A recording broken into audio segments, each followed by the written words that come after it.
Bah! So I'm not necessarily on a bulk right now, but that's why there's not that much definition.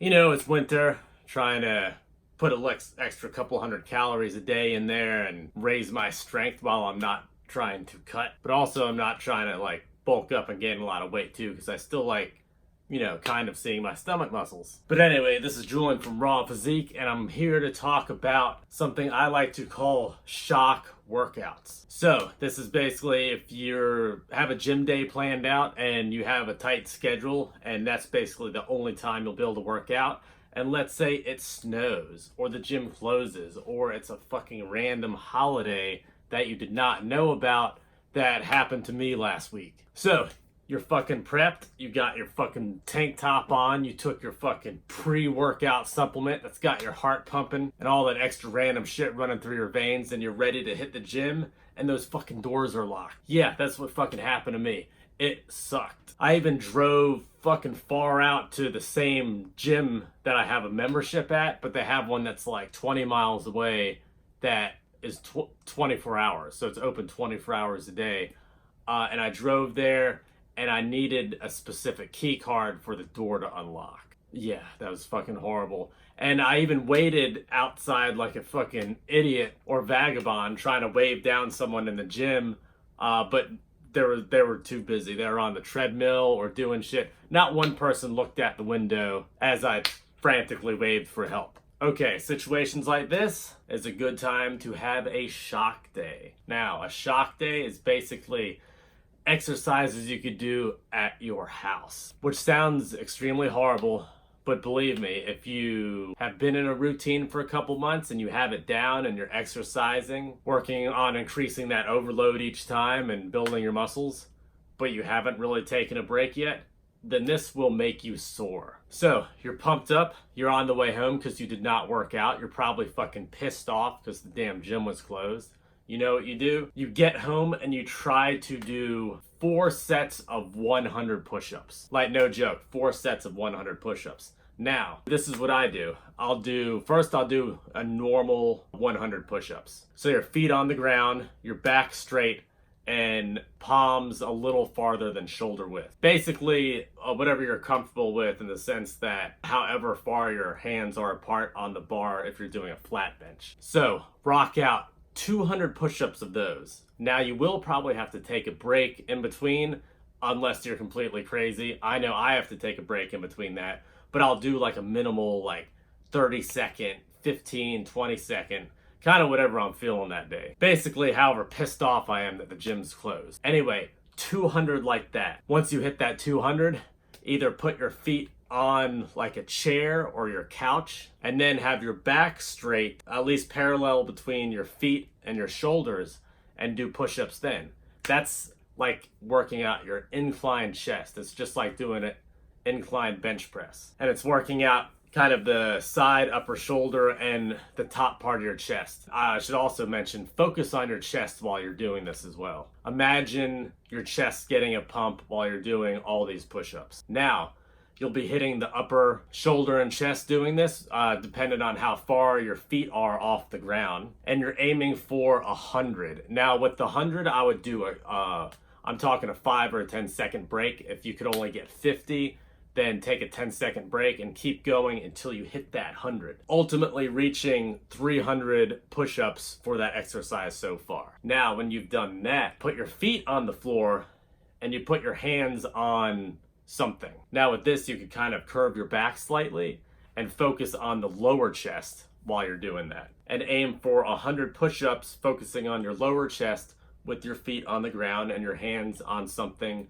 giving you that declined bench press feel. Now, once you've done that and you've hit 100 there, that brings you to 400. You're done with chest right now. And if you are focusing on your chest and doing these push-ups, you should have a fucking tight ass feeling chest. Something you're probably not used to if you're doing like 8 to 12 reps during your chest routine on your normal like weekday or whatever. Now you should get sore from this for sure, because your body's not used to handling that many reps. And the DOMS, delayed onset muscle soreness, will settle in probably I don't know, when I did it, it settled in that night. But sometimes you might have to wait 24 to 48 hours to start feeling it. Okay, back to your next exercise for this. So now let's hit that back. So if you have like a staircase or something, you could grab onto and have your feet on the ground where your arms are up like this and you're holding on something, pulling yourself toward you.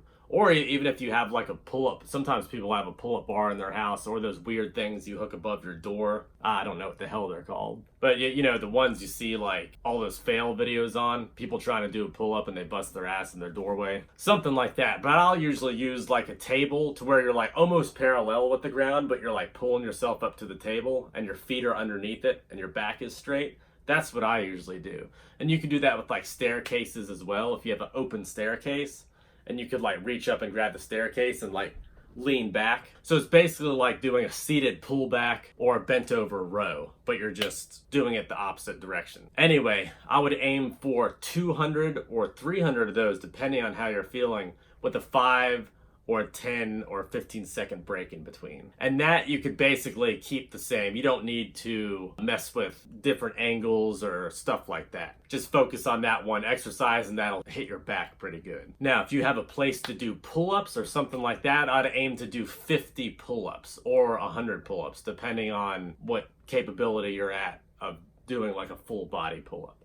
If you could do like 15 or 20 full body weight pull-ups on a pull-up bar, then I would go ahead and aim for like 100 pull-ups with like a short break in between. And I would do that after doing your pullback exercise, either on the table or the staircase, stairwell, whatever you call it, with wherever country you're at. Because I know different places call them different names, but it does not matter.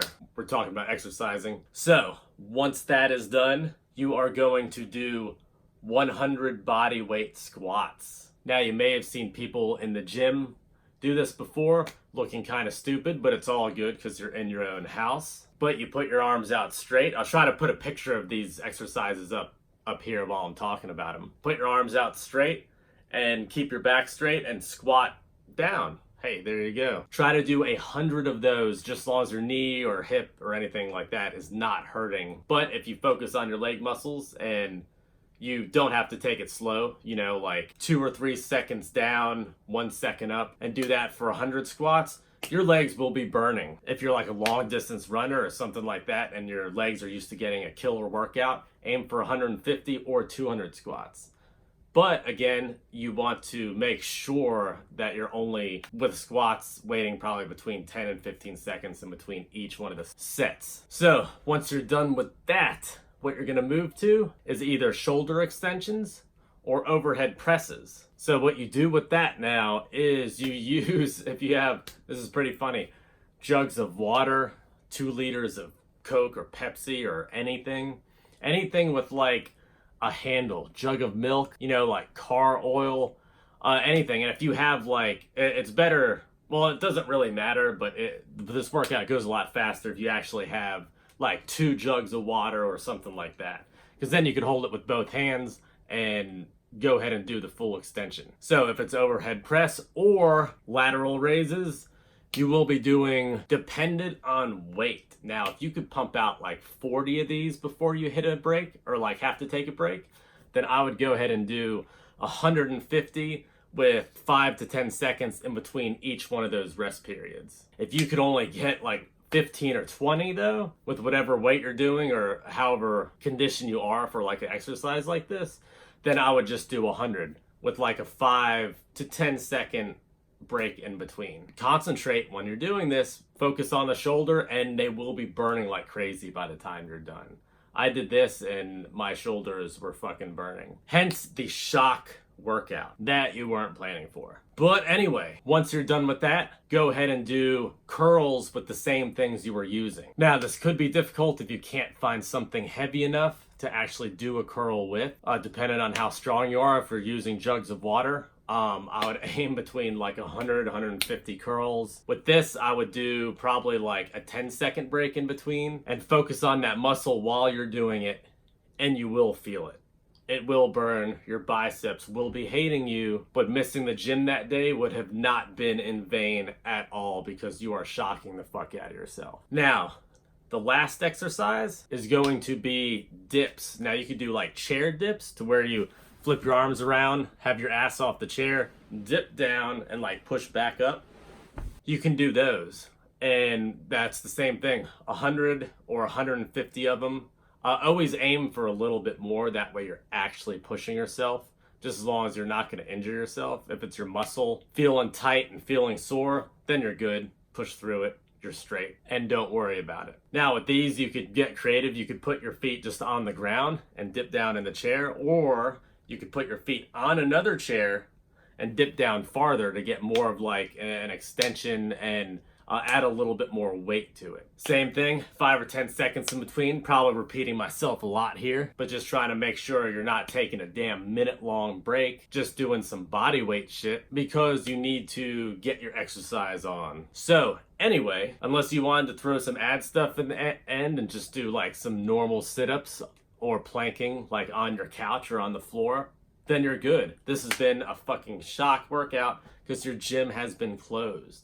This also works if you don't have a gym membership or you're in between gyms. You could do something like this. Like, you could actually do this every day and it'd be fine. But anyway, that is it. If you have any questions or comments about the exercise, leave it down below and I will get back to you. If you want informational weekly videos, please subscribe over here and check out some of my other exercise, health, nutrition, natural bodybuilding, intermittent fasting videos on this side. And all right, y'all, that's it. I'll see you in whenever. Peace.